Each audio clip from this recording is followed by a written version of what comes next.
Hey guys, welcome to Chopper History. Today we have a really good show lined up today with Matt Hotch, but there's a couple of things that DP and I wanted to mention before we get into that. I wanted to give a huge shout out to all the guys and girls that came over the other night and helped us assemble the Strider bikes. We managed to get 25 bikes put together for another school. We already donated to the Kava school, which is just right down the street. And these ones are going to Bridgewater, which is where I grew up, where I learned how to ride bikes. So totally appropriate. And we're also sponsoring another school. And if any of you guys want to help and donate money, donate to our school, to our, I shouldn't say our school, to the All Kids Bike. I will post a link actually right now. I'm doing it as we speak in the comments. So if anybody wants to make a donation, there's a link over in the comments. So just click on the link and you can donate so that we can get more kids on two wheels.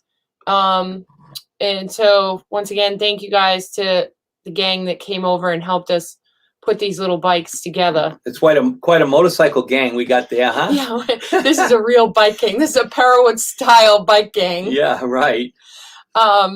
And then these pictures won't upload. Let me try upload. Well, we want to thank our sponsors first of all. Yes. Indian, Law Tigers, and NAMS, and Electric Light. They are great sponsors. Indian Motorcycles, and then if you have any legal problems with accidents on motorcycles, Law Tigers is the place to see. And then electrical components, Badlands, Electric Light, NAMS, they have it all. Give them a call. Also, before we get started, I've got several bikes projects that I have for sale. I have a 1969 Ironhead Sportster. It was in a fire. A garage burnt down and the bike was in the garage. It's charred, but it's not bad. The tires still got air in them. The rubber hoses are still good. So, I mean, it just got heat damage and smoke damage. I've got that bike. It's a great project. It's like 90% there. It was a good running bike before the fire. I've got that, and I also have an 04 Dyna, which is a really cool project for somebody. It's got there's the burn job. No, they can't see that. Oh, they can't? No, I'm trying to get them to upload, but they won't upload. The Dyna I have, it's a project. It's an 04. It's got a completely built up 110. It's a brand new motor, hasn't been fired yet, and it's not a crate motor from Harley. It's a built motor. It's got raised port heads. It's a really nice motor, transmission, chain drive. And I have most of the parts. I have 95% of the parts for that. And it's just got to be assembled. Comes with a title. So if somebody's interested in that, $4,000. The bill on the motor was almost $4,000 just to rebuild the motor. I'm trying to upload at the end of our show. If it uploads, we'll post some pictures of that, of the Ironhead and the Dyna that we have both for sale. Yeah. And also I will have very soon an 86 FXR project for sale. It's a basket case. It's got an 89-inch Delcron motor. It's got a spline shaft transmission, 39 millimeter front end. Pretty cool project. So I'll have that for sale soon. I just want to give a shout out to some of you guys. Jeremy in Minnesota, Doug Walla Walla, Hey Wenton, NDN, Sooner fan in Oklahoma. Nick will definitely have to the Cherokee Reservation. Yeah, Oklahoma though. Oh, really? Yeah, Cherokee Reservation in Oklahoma. Oh, okay. Nick Ritchie, okay. Yeah. Nick, I hope you called my neighbor. Craig Ferry. Hey, Craig. James Patience, Stephen Drago, Gray. Hey, Gray. Hey, Gray. How's it going? Annie and Gary, Travis. All right, so let's get to this. Let's bring Matt on. Yeah. Hey, Matt. Hey, Matt. How's it going? Good. how are How's it you? going? Not too bad. It's been a minute. Listen, if you people out there, most everybody knows who Matt is. If you've been in the motorcycle world, you know who Matt is. I'm going to tell you that Matt is Matt is one of the very best custom bike builders in the world. And I'm saying that because, man, you are Matt. You've always been a guy that I've admired. The stuff that you do, the lengths that you go is incredible. Yeah, I wouldn't have to. There's a lot coming from you, for sure. I mean, I want to say probably 10 years ago at least, somebody asked him, who your favorite build is. Matt Hotch was number one and Roger Goldhammer. Yeah. That was it. Yeah. That was all you could say. I mean, I really think you two guys are the best bike builders in the world. Really. well, I really appreciate that coming from you. That's awesome. Yeah. Well, hey, you deserve it, So I mean, you were my favorite when I was growing up. Good. Alan and a couple other guys, that really inspired me to kind of get really involved in this industry. And it was an awesome ride for sure. Yeah. Well, it's young guys ask me, oh, what's the secret? There's no secret, man. You got to live the life. Live the life and know what you're doing. Yeah. I'm getting a little feedback. I don't know if that's on I think you got to get a little closer. Oh, okay. Yeah. Matt, so how did you get started building bikes? What made you? I was into cars early on, and then I got into motorcycles just through friends. I traded a car for a motorcycle, and that was it. When I was I think 16. So I actually it was a '69 XLC8. I was going to ask you what it was. Yeah, that's what it was. I traded it. It was like a '70s chopper, and I customized it a little bit, and I rode that thing everywhere for a long time. I've got a very similar story. I was a car guy ever since I was a little kid. And when I was about 16, when I got my license, I hooked up with a bunch of older guys that were hot rod guys. Yeah. And we built hot rod cars for a couple of years.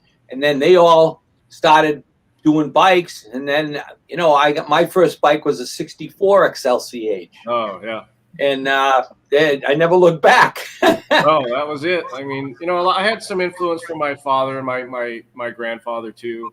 Yeah. My grandfather was he was World War II vet and drove tanks and stuff. And when he came home, he's one of those hellions that rolled around on Harleys and hill climbs and all that stuff. So he instilled that in my father, and those pictures influenced me, yeah, for sure. Yeah. Very cool. So let's talk about your Discovery bike. Okay. So here it is. So tell us about this Discovery bike. Well, that one kind of, when the TV show approached me to build something on the show, I wanted to kind of go nuts and build something pretty crazy, and we found a sponsor, a guy to buy it, basically, and just went all out. Wait a minute. So Discovery didn't pay you $1 million to be on the show? Yeah. That's what a lot of people. That's kind of one of those things where people think you make a lot of money doing those shows, and Yes, Right, they exactly. do. it costs you a fortune to be on them. Yeah. Yeah. But that was a bike that I had in my head for a long time, and it was the right opportunity, and everything kind of fell together, and it turned out pretty cool in 30 days. What did it have for a motor in it? That one had a Patrick 113, Baker. I started out with a Legends frame, Jesse's frame. That is his new frame that he came out with, the Low Life. And then I cut it in half and did the back half and the air suspension and stuff. So that was kind of like the first one to lay frame kind of. I was just going to ask you that, because when was that, like 2006 era? No, that's 2001, 2 maybe. Was It that had to be later than that. 2003 was our first? Well, okay, so maybe 2003. Yeah. But even still, so that was way ahead of its time for lay frame. Maybe 04. I'll go 04. 03, 04, yeah. Yeah. Yeah, that was the first one. It kind of started the trend that's popular today. Yeah. You know, the industry kind of embraced that. You know, it's kind of it came from, low riders and mini trucks. You know what I mean? So I just adapted it into a motorcycle. So Yeah. on that one, who did you go against? That one was Joe Martin. Oh, okay. Okay. Where did you guys ride from? Well, me and my wife do a lot of touring, so we went. I suggested a route that we do down in the Southwest, down through the Grand Canyon and Monument Valley and stuff like that. So Cool. So they went that route. So does the guy still have that bike? You No, know? that one's been sold and resold. As most of them have. Yeah, Yeah. Then. yeah. So this one I found is like its twin. Yeah, that one's called El Rey, and that one was built for a customer in New York, the Hamptons. He had a very wealthy man. It was kind of a crazy story, but I don't want to embarrass him. Well, you But know, I built it for him and brought it to his house in the Hamptons, and he almost crashed into a fence, and it kind of just sat in his garage for about 10 years. That's Which is pretty sick. sad. Especially your bikes like ours, they're meant to be ridden. Yeah, no, they're engineered to be ridden, number one, and look cool, number two. yeah. Yeah. A Yeah. lot of people don't realize that, But that bike has been since sold again. That one got sold again and again, and I think the last owner reached out trying to figure out how to do some work on it. Yeah, I'll bet. Yeah. So, but other than that, most of them just kind of get, lost, I guess. You know what I mean? It's kind of Do sad. you have many that have come back to you to either buy them back or fix them or? Sometimes, I just, a lot of them were in collectors stuff. So a lot of those people didn't really ride them. So they just sat, they just sitting. Right. They were kind of rotting away. So, in fact, most of them are like that. Yeah. I mean, I've bought back, probably half a dozen high-end bikes in the last few years. Of Yeah. course, you buy them back for peanuts. Yeah. And it's, but you got to wonder where they all are. I mean, Yeah. it is The one I missed the most was the Velux one that I did on the second build off. That one I know went to Canada to a collector in Canada, and then after the original owner had it, and then it was sold somewhere in the Middle East somewhere. And I haven't seen it. yeah. Yeah. Once they go over there, you'll never see them back again. I know. Yeah. Mike Woodcheck, he wants to know if that was the first one with air ride.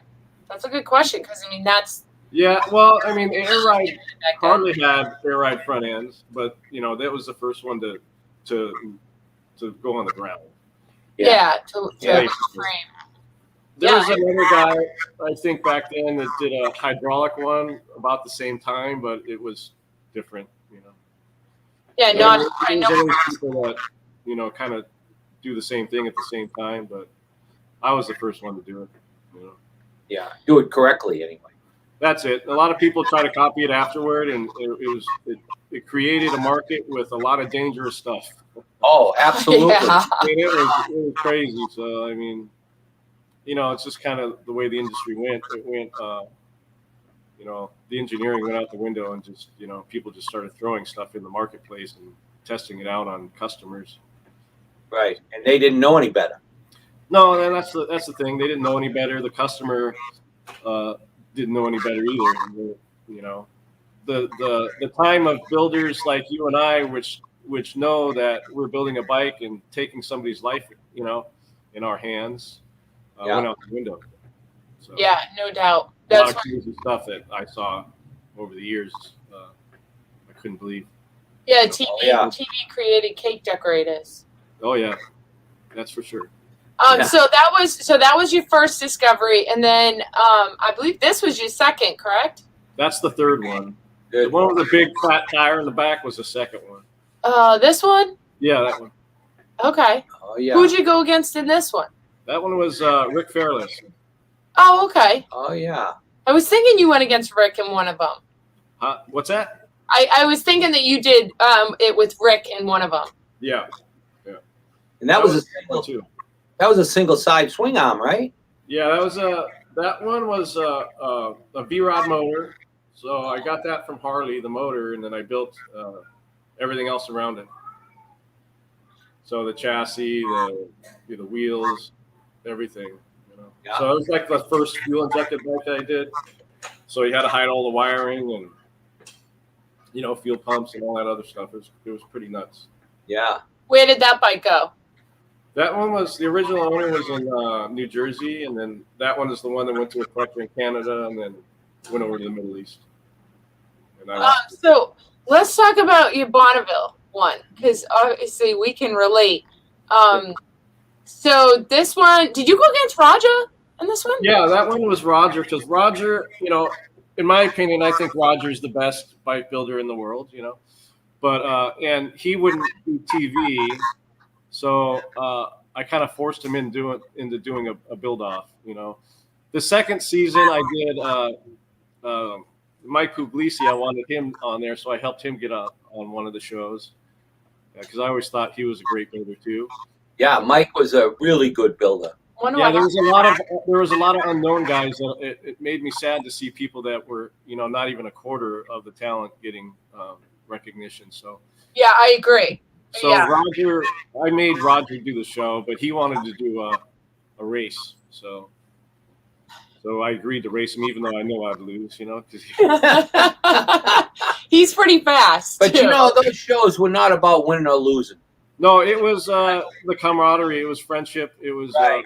it was a great industry back then where Yeah, we all got along, we all loved each other, and we helped each other out when we could. And a lot different than today. Yeah. So so tell us about your bike, your Bonneville, the bike you built for Bonneville.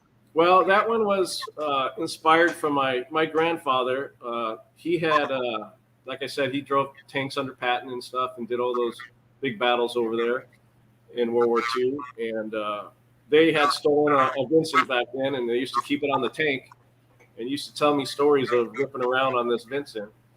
Obviously not the same one, but a Vincent. And so I was always Vincents, they were ahead of their time, and they were incredible machines. And so I had an opportunity, and I had a customer that believed in the idea of building one, and started from there. Yeah, if I remember right, didn't you have to take that whole bike all apart because of the salt? Yeah, I mean that one was. I went to great lengths, not molesting an original one. So a lot of people got mad. Oh, you're molesting an original one. So, but I built that motor had it built from scratch, the cases, everything. So the motor was like $110,000. It was crazy. Yeah, I believe it. Yeah, those are expensive. But yeah, I built a lot of stuff. That was the first 26. I had a 26-inch tire made. Yeah, The rear was a 20-inch. So that was kind of like the start of the big wheel tire stuff. Yeah. And did you have V-Rubber make it? Yeah, I was working with V-Rubber since the 23 came out. So we could really school all these new bikers that Right. you were the first to do lay frame, first to the 26 tire. Like those trends are huge now.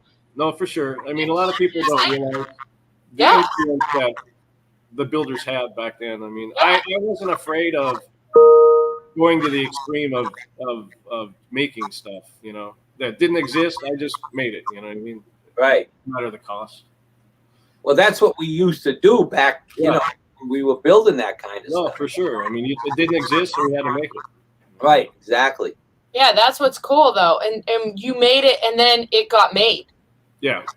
Yeah, that's really cool. So what did you guys ever end up like setting any records out on the salt or anything? Well, I mean, I did. I had an issue with mine. We were filming all week there, doing passes and all this stuff, and it was running great. And then I I had an issue with a neck bearing came loose or something on one of my passes, and then I fixed that, and then it just, because that was fuel injected, that motor was fuel injected, it was all prototype stuff, and I couldn't get it past 80, or actually 90. But I set a record, but I wouldn't let them take it apart to check the displacement. I don't blame you. So it didn't really count then. Yeah, I did one pass, and I'm like, I'm not gonna push it. It was running super lean and popping, so, and TV, so Yeah, and it's not. They had to come up with an excuse. So, but I mean, like I said, it was out there to have fun, and I knew Roger was there to compete and actually set a record, and he was serious about it. So it was cool to watch. What did you think about racing on the salt? It was pretty incredible. It was a great experience. Even when we were bringing the semi out there, we were going down the salt flat because there's nothing to compare speed to. So we had the semi at like 100, and it felt like 20 miles an hour. Yeah, so right. There's a little patch. There's probably a couple miles from where the road ends to where the camp is, and everybody's just redlining. Yeah. Yeah. Oh, yeah. Yeah, I think it's actually 5 miles. Yeah, it's from the boat ramp to the pits. Yeah, it's pretty rad. I mean, I can see why people get addicted. There's so many variables, and there's no sense of speed. So you're going 150, and it feels like 20. Yeah. Oh, yeah. We always put the rental cars through the test out there. Oh, yeah. Run them as fast as they would go. Yeah. Well, that's it. But that salt's pretty gnarly stuff. I mean, it ate up a lot of things. Everything. Yeah. Everything. Yeah. I swear we still have stuff with salt on it. Oh, I do too. Yeah, I mean, we haven't been there in 3 years, 4 years. So, yeah, it definitely does a job on everything. Yeah, I was more concerned about my truck than the bike. Really, I said I knew we were going to take the bike apart, but I was, I mean, it just makes a mess. It eats up the rotors, and Oh, it eats up everything. I mean, and everybody had spray Pam on it, so I had Pam on the Vincent. Yeah. All kinds of shields on it, and it didn't matter. That whole thing had that salt gets everywhere. Yeah, no, it definitely does. Yeah, no matter what everywhere. you do, you can't there's no protecting it. Yeah. I would even, my shoes. My shoes got wrecked. There's nothing, it doesn't save anything. Yeah, for sure. Yeah, ironically, he's still driving the same truck with now, 420,000 miles. No, I got 385,000 on my dually. Oh, wow. Yeah, and it still looks as good as, still looks great. Knock on wood. But I mean, I really take care of it, Yeah, it's probably the same amount of salt out there as there is in New England during the winters. Well, no, there's a lot more out there. But the thing is that salt cakes on. Yeah. And I don't know, maybe because we wash our stuff right after a storm, or at least try to. Whereas, when that stuff gets hard, you can't even get it off. You have to chip it off. No, for sure. So Yeah. Yeah, we still have in our showcase, in our showroom, there's a sheet of salt that's this thick and probably this big that was under my in the belly pan of my bike. It's as hot as a rock. It's literally a chunk of salt that we kind of saved, but that salt is brutal. So I take it you aren't going to be going back anytime soon. No, I mean, I would like to, eventually one day, but it's not on the top of your priority list. Yeah. So we have somebody that says, where's your shop at? I'm still in Fullerton. I downsized from my big shop about 10 years ago, I think. Yeah. Yeah, you're in the same place I went to visit you at. Yeah, same spot. Yep. Yeah, I'm not really open to the public anymore. I just kind of appointment only type of stuff, and I have some good clients that keep me busy. Yeah. Jeff Zielinski says hello. Hey, what's up, Jeff? Long time no see. Yeah, long time no see for sure. Yeah. So tell us what you're doing now, Matt. Well, like I said, I got a couple customers that keep me busy, and the motorcycle industry changed quite a bit, and I didn't recognize it much anymore, and some of the guys that I've had customers since for 20 some years, you know, got out of the motorcycles and got into cars and trucks, and they asked me to build some, and that's kind of what I've been doing. Long-term projects. Yeah. Yeah. So, So- not many bikes lately? No, I built one or two here and there, but you know, for me, it was all about being into the project. You know, I got to be excited about it and stuff like that. And usually, when that happens, it's a pretty large budget, and most people don't want to spend that money on that anymore. So, I mean, I'm building an old a '69 shovel head. It's pretty cool. Yeah. We built the frame and all that stuff. It's an old little narrow springer, and that one's almost done. But Oh, cool. yeah. So I see that old Chevy truck behind you. Yeah, it's an old GMC. It's a 57. Yeah. This has been a couple-year project. This one's almost done, too. Yeah. What's that got for a drivetrain? It doesn't That's look an- almost done. It's an LSA, a supercharged LS motor. You know, it's got a custom chassis and all the bells and whistles. Yeah. It'll be pretty bitchin'. It'll be all completed when it's done. Yeah. So we did a fleet side bed on it, a bunch of accessories and stuff. It'll be pretty cool. Yeah. You excited about it? Yeah, this one's pretty cool, but I'm also building a 53 COE, a cowboy bird. Yeah. So that one's I built the entire chassis on it. So it's all 1 ton frame, and you know it'll have like the motor's like 50 grand for the motor, and a mid-engine diesel, Oh, geez. No Wow. kidding. 24s and 26s. That one will lay for. It'll be pretty nuts. Yeah. That's cool. Okay, Yeah. I'll be curious to see it when it's done. Yeah. Will the guy drive it? Huh? Will he drive it? Yeah, this guy he owns several motorcycles I've done, and they're in the 150,000 mile range. Yeah. That last bagger, that brown bagger I did, that one's probably got 60,000 miles on it. Oh, is it? Hang on, I think I uploaded. Oh shoot, I didn't.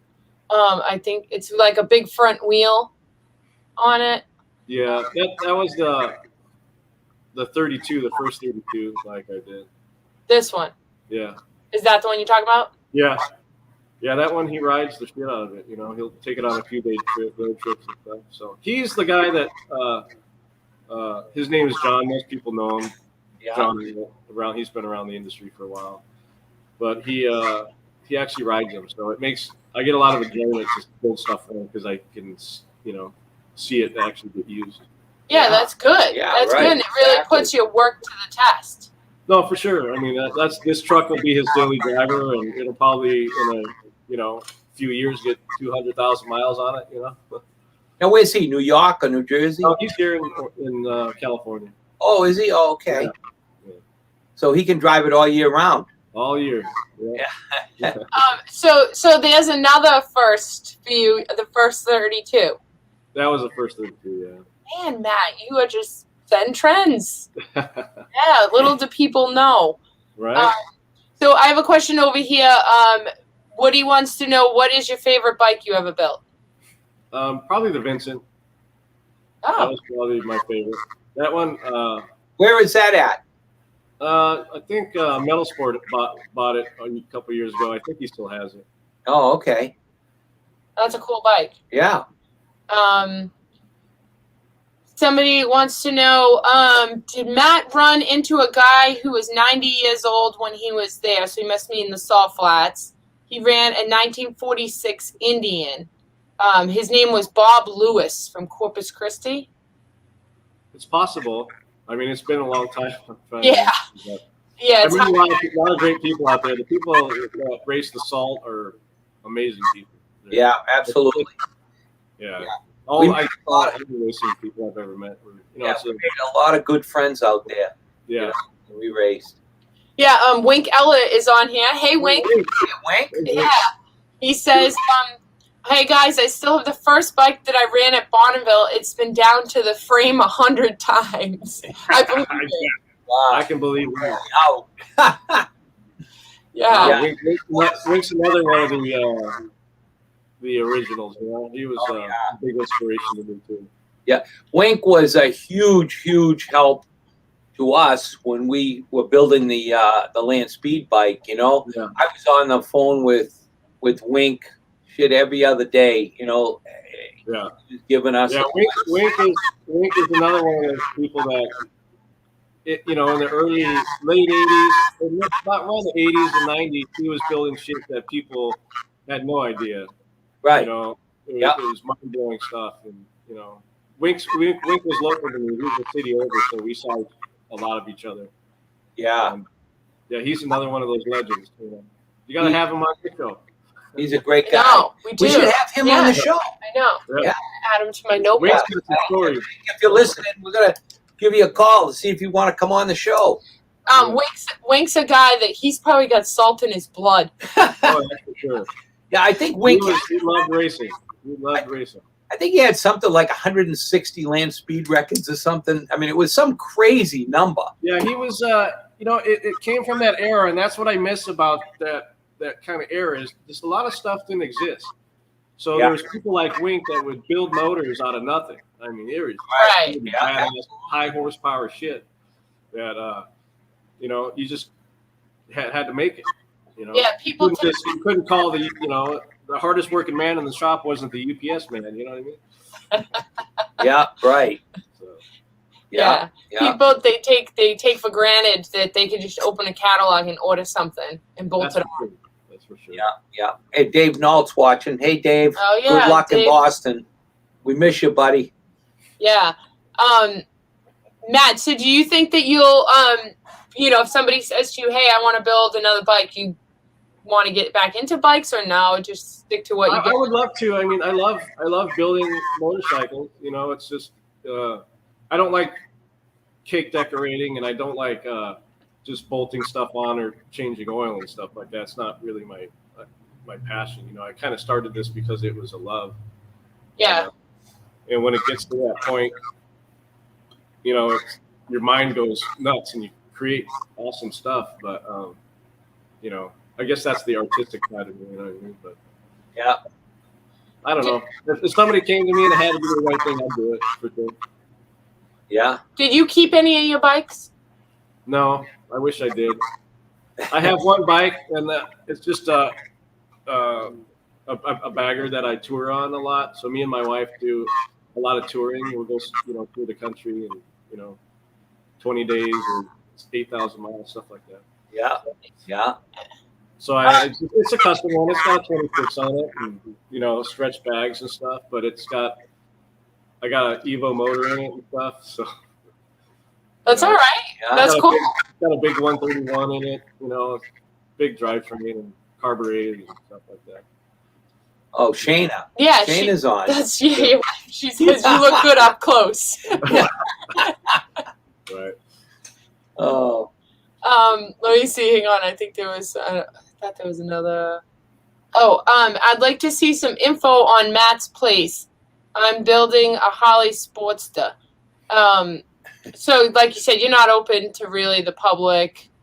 Not really. I mean, if somebody really wants something done, they can find me. Just email me and I can answer and we can discuss a project or something like that. But like the daily changing oil and spark plugs and stuff like that, I don't do that stuff. So. Yeah, I mean, when Yeah. we kind of downsized and moved, this place we're kind of off the beaten path a little bit. It's better because you don't get so many. I hate to say it, but like Kayak Kick is, that you can focus on the good work.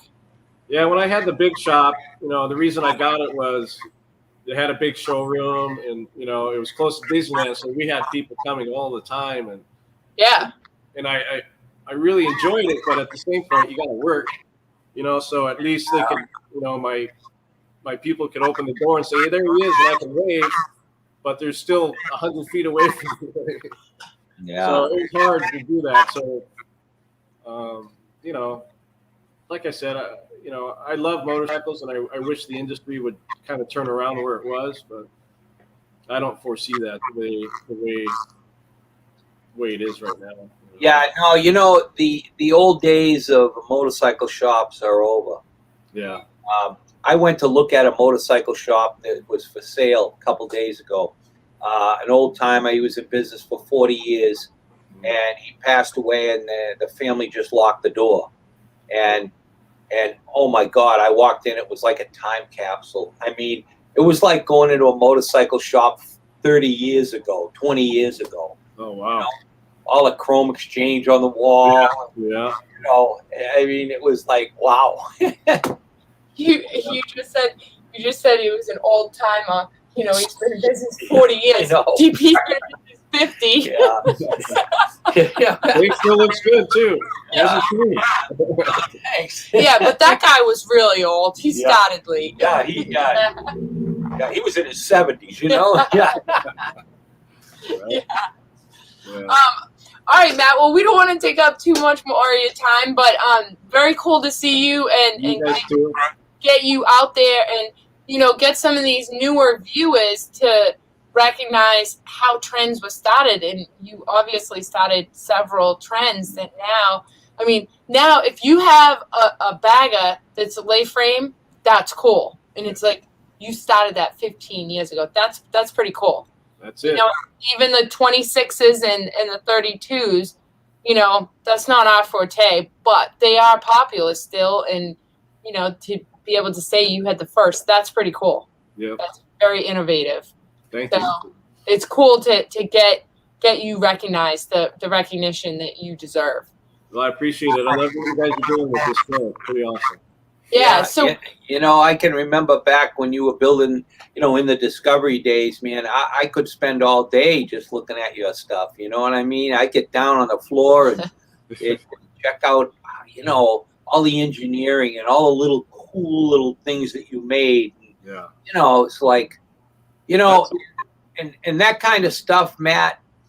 Yeah, you know, you're only interested in 3 or 4% of the people that look at it. The only thing you're concerned about is guys like me and you. Yeah, that you know, know the difference. appreciate Yeah. what you've done. Yeah. And that's what, you know, I see also too in the car industry, you know, I see the trends working towards, you know, a guy on a computer who designs a car, he designs every part, it's 3D printed or CNC'd, and they all look perfect.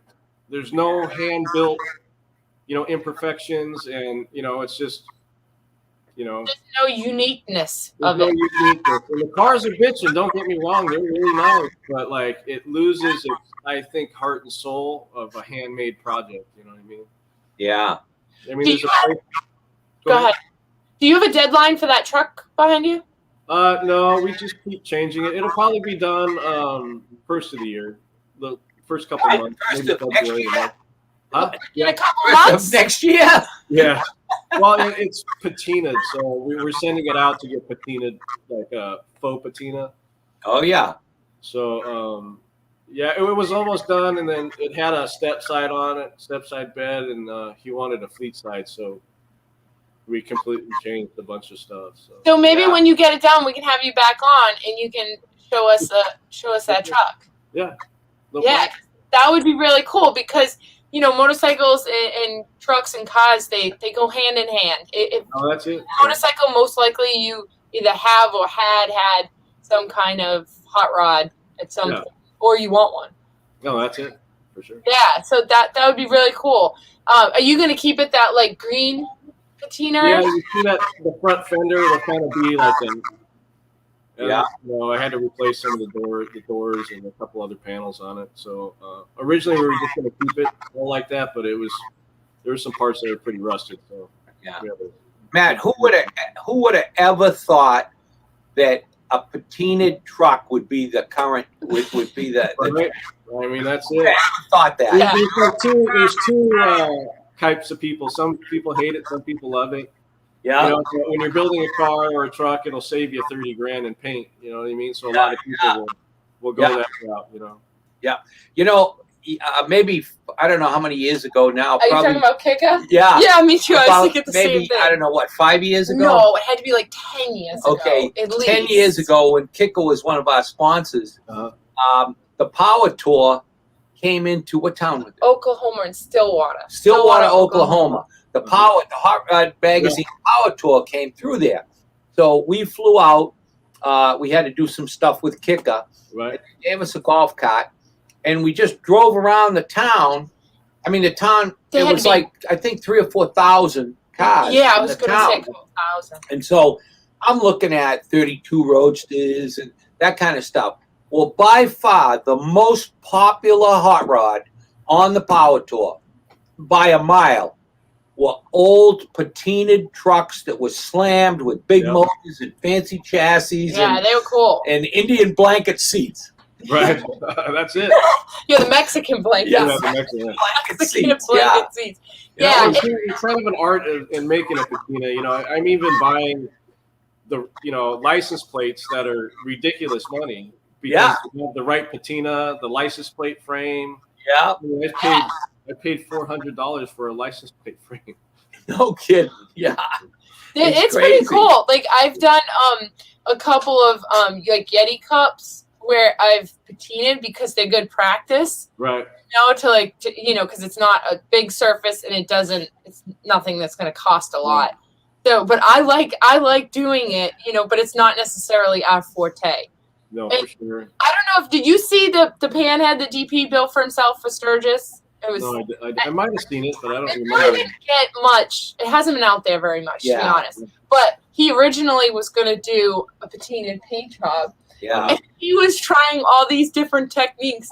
He was like pieces of sheet metal, old fenders, sitting outside for like weeks at a time with different stuff on them, like seeing the different effects that the weather would take. Well, that's it. I mean, I'm taking this one to, I don't know if you remember John Moss.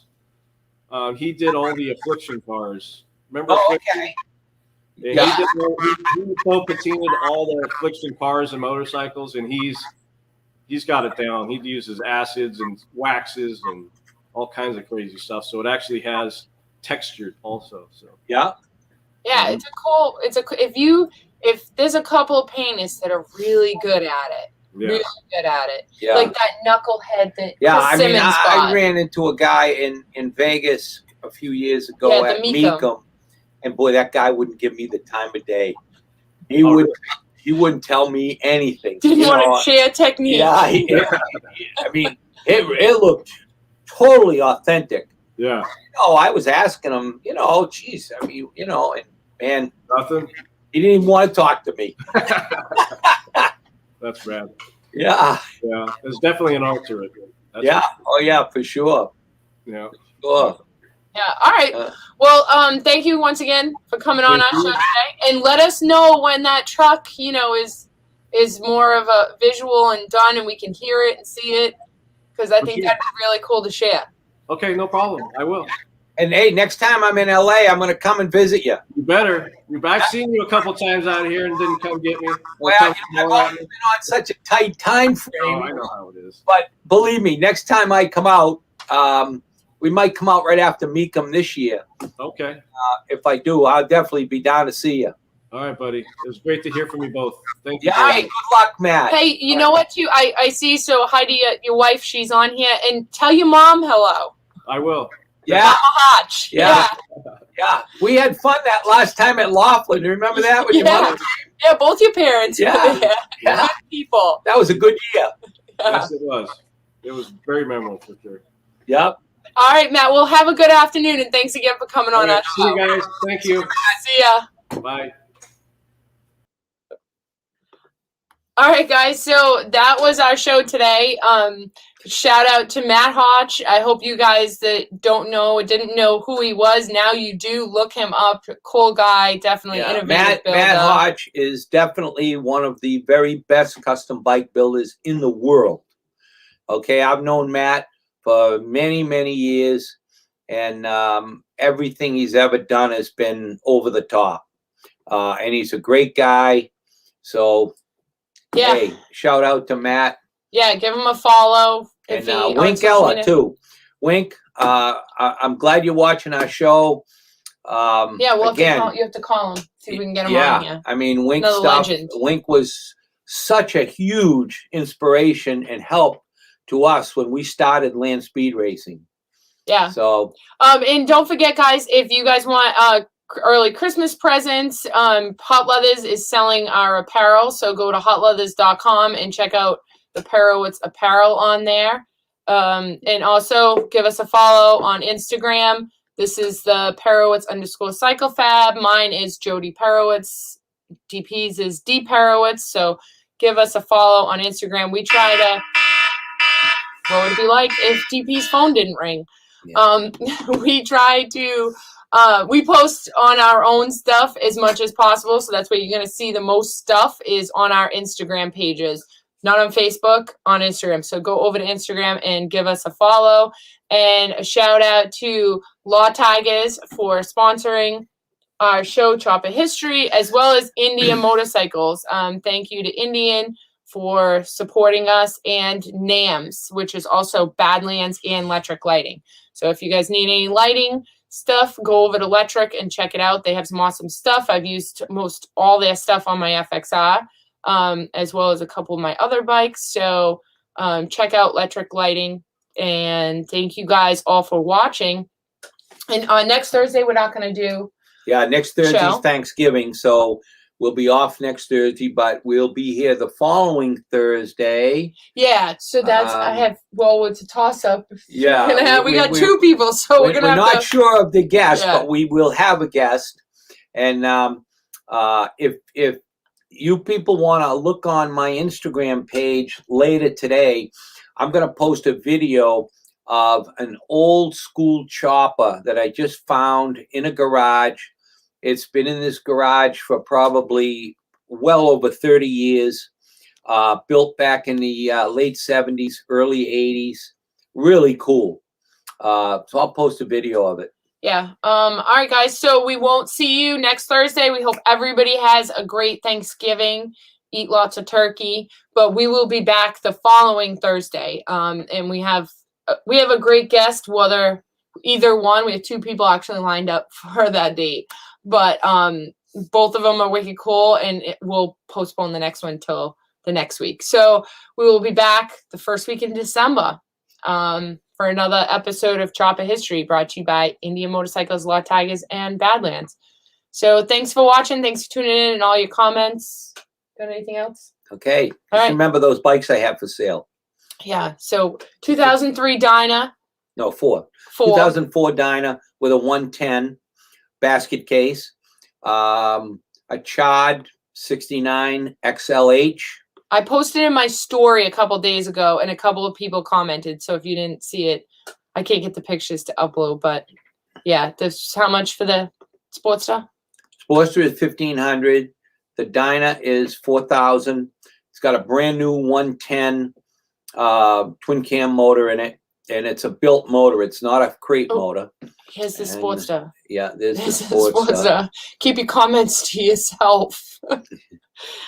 I definitely got a lot of good comments on that. Oh, I bet. But it's a great project for somebody who's looking for a project. It's a great start for a project. Yeah. So if any of you guys are interested in Ironhead, there you go. There's a start for your project. Give us a call. Otherwise, we will catch you guys in. Figures. Here's the Dyna. Oh, there's okay. the Dyna chassis. So that's. And I have most of the parts for that. I have 90% of the parts for this Dyna. It's got a chain drive conversion already. 39 millimeter front end. I have wheels. Yeah. And so on. So, all right, guys. So that's our episode today. Thanks for tuning in. We'll be back not next week, the following week, which is December 2nd. So we will see you guys in December. Hopefully everybody has a great Thanksgiving. See ya. Bye-bye.